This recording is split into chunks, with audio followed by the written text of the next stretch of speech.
کوئی یہ نہیں پوچھتا ہے مولوی صاحب بےایمانی کا پیسہ ہے قربانی ہوگی کہ نہیں ہوگی، مولوی صاحب بیاج کا پیسہ ہے قربانی ہوگی کہ نہیں ہوگی، مولوی صاحب بہن کی جائیداد ہڑپ کے بیٹھے قربانی ہوگی کہ نہیں ہوگی، مولوی صاحب بھائی کا حق مار کے بیٹھے قربانی. یعنی جانور بے داغ ہونا چاہیے، قربانی کرنے والا جتنا بھی داغدار ہو چلے گا. ہمارے پاس ڈیلی میسج آ رہا ہے مولوی صاحب بکرے کی سینگ ٹوٹی ہے قربانی ہوگی کہ نہیں، بکرے کے کان میں چھید ہے قربانی ہوگی کہ نہیں ہوگی، مولوی صاحب بکرے کو پیدائشی سینگ نہیں ہے قربانی ہوگی. قربانی کا جیسے ہی مہینہ آتا ہے سوالات کی بوچھار ہونے لگتی ہے.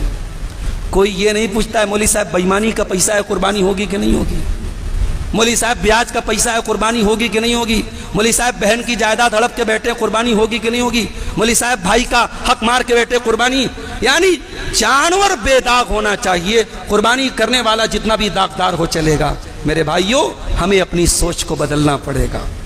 جس طریقے سے ہم قربانی کے جانور کے بارے میں اتنے ہم جو ہے اتنے الرٹ ہیں، اتنے چاق و چوبند ہیں اور اتنی نظر رکھتے ہیں، اگر بکرا لانے کے بعد پتہ لگ جائے کہ عیب دار ہے لوگ اس بکرے کو واپس کر دیتے ہیں. اور لوگوں کا یہ مطلب مزاج ہے کہ نہیں صاحب ہم قربانی کر رہے ہیں تو ہمارا بکرا ایک دم صحیح سلامت ہونا چاہیے. تو بھائی صاحب جس طریقے سے قربانی کا جانور صحیح سلامت ہونا چاہیے ایسے ہی قربانی کرنے والا بھی صحیح سلامت ہونا چاہیے.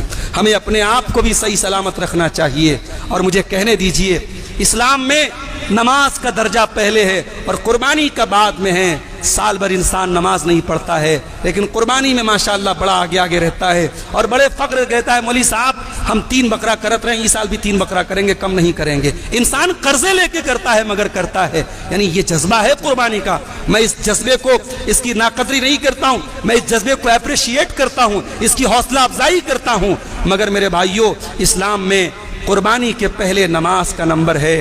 ہم جب قربانی کرتے ہیں نا ہم جو دعا پڑھتے ہیں اس دعا میں ہم کہتے ہیں ان صلاتی و نسکی و محیای و مماتی للہ رب العالمین. بے شک میری نماز اللہ کے لیے ہے، میری قربانی اللہ کے لیے ہے، میرا جینا اللہ کے لیے ہے، میرا مرنا اللہ کے لیے ہے. اگر واقعی میں قربانی کرنا چاہتے ہو میرے بھائیوں نماز کی پابندی کرو.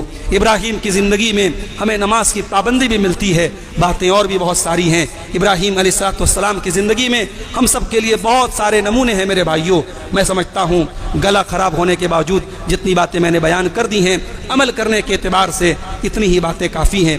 آگے 9 ذی الحجہ کا دن آ رہا ہے، عرفہ کا دن آ رہا ہے. یہ مسئلہ بھی آج کل بڑا پوچھا جا رہا ہے کہ مولوی صاحب عرفہ کا دن کون سا دن ہے؟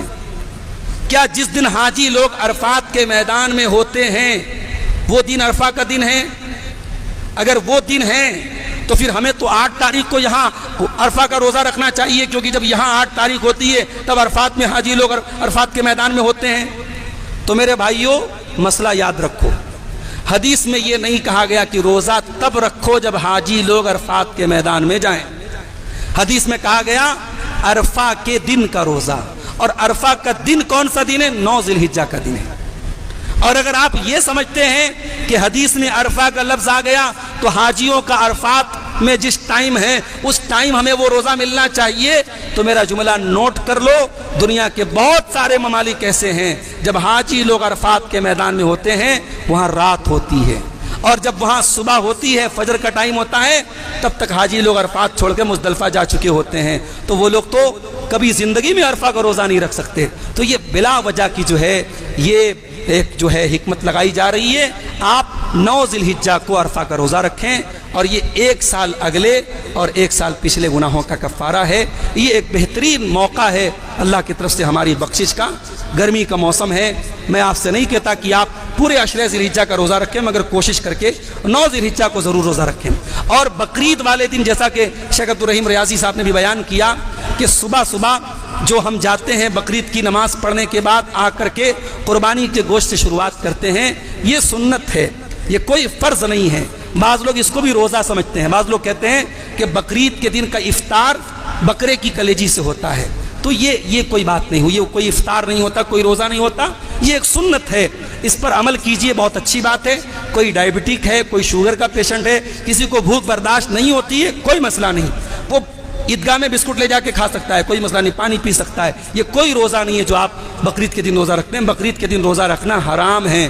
بقرعید کے دن اور بقرعید کے بعد 3 دن، ٹوٹل 4 دن اور عید کا دن بھی شامل کر لیجئے. سال میں 5 دن ایسے ہوتے ہیں جس میں روزہ رکھنا حرام ہے، اس میں آپ کو روزہ رکھنے کی اجازت نہیں ہے۔ یہ چند باتیں ابراہیم علیہ السلام کی سیرت کے تعلق سے آپ کے سامنے رکھی گئیں۔ اللہ سے دعا ہے رب العالمین ہمیں سیرت ابراہیمی کو اپنانے کی توفیق عطا فرمائے۔ رب العالمین ہمارے نوجوانوں کو ابراہیم علیہ السلام کے اور اسماعیل علیہ السلام کے کردار کو اپنانے کی توفیق عطا فرمائے۔ اللہ ہماری ماں بہنوں کو حضرت سارہ کا اور حضرت ہاجرہ کا کردار اپنانے کی توفیق عطا فرمائے۔ اللہ ہمارے کاروبار میں، ہمارے رزق میں برکت عطا فرمائے۔ اللہ ہمیں ظالموں کے ظلم سے، شریروں کے شر سے محفوظ رکھے۔ رب العالمین گرمی کی شدت کو کم کر کے رحمتوں کی بارش نازل فرما دے۔